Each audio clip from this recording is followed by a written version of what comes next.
Alright guys, check it out. Number 10. The first step is to write out the balanced chemical equation. On your worksheet it's already balanced for you. Next we're going to put an X above our unknown, and we're going to put whatever we're given above our known. And then underneath it, you're going to write how many moles of each thing you have.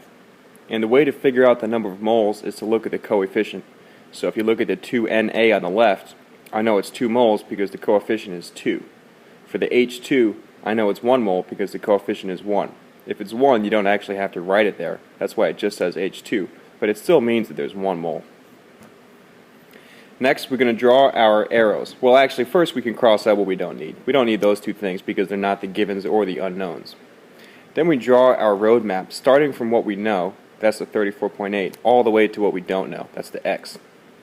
And then we write out all of our units. We're going to start with 34.8, then we're going to turn that into moles, then we're going to turn that into moles of Na, and then finally we're going to turn that into grams of Na.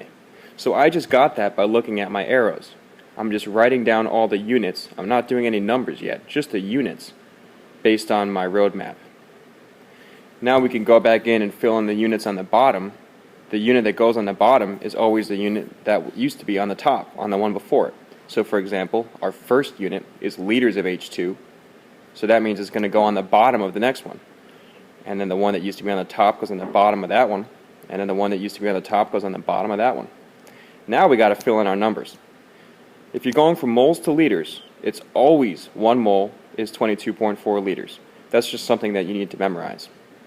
For the next one, moles to moles, that's when you look at the coefficients. The 1 and the 2 that's underneath the chemical equation. That's where these go. There's a 2 under the Na, so I'm going to put a 2 there.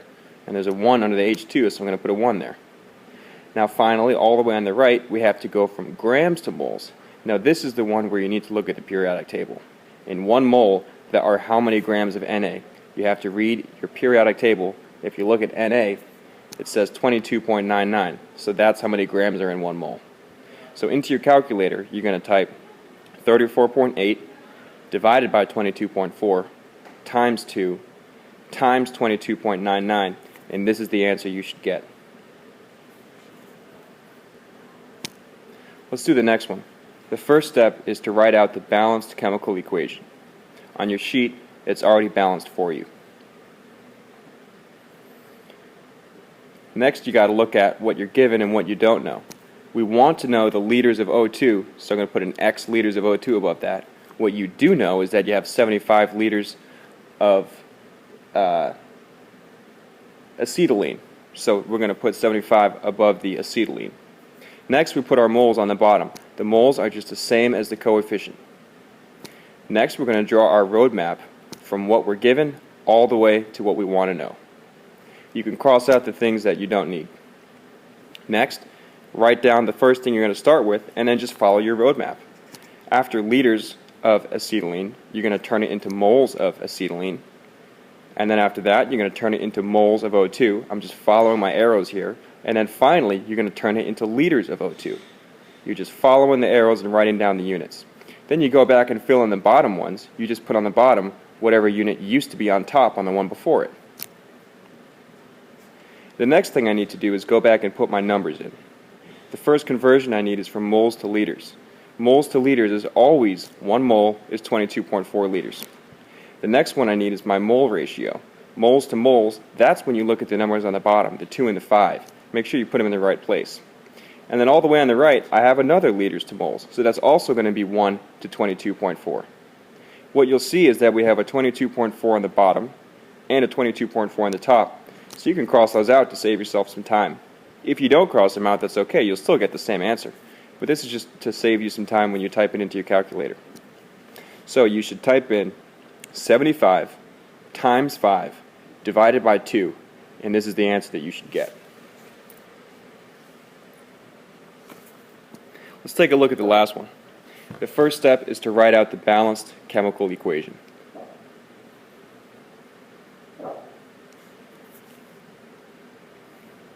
Next, you got to read the problem to see what you're given and what you want to find out. What we're given is 125 grams of zinc. What we want to know is liters of H2. So I put an XL for liters above the H2. We have 1 mole of zinc because the coefficient is 1. We also have 1 mole of H2 because the coefficient there is 1 as well. Next, you draw your roadmap, starting from what you're given all the way to what you want to know. You can cross out what you don't need. The first step is to write down what you're given. After that, we're going to turn it into moles of that. I'm just following my arrows here. After that, you're going to turn it into moles of H2. And then after that, you're going to turn it into liters of H2, because that's what I want to know. I just went ahead and filled in the bottom units as I went. But remember, what goes on the bottom is just the unit that used to be on the top. Next, I'm going to go back in and actually fill in my numbers. My first conversion is a moles to gram. I got moles on the top and grams on the bottom. That means I got to look at my periodic table to figure out how many grams are in 1 mole of zinc. When you find zinc on your periodic table, it says 65.38. What that means is, in 1 mole of zinc, there are 65.38 grams of zinc. The mole-to-mole ratio is 1 to 1. That's easy.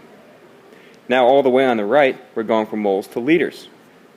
There are always 22.4 liters in 1 mole. That's just something that you need to memorize. So into your calculator, you're going to type 125 divided by 65.38 times 22.4. Enter that, and you should get this as your answer. I hope that this was helpful.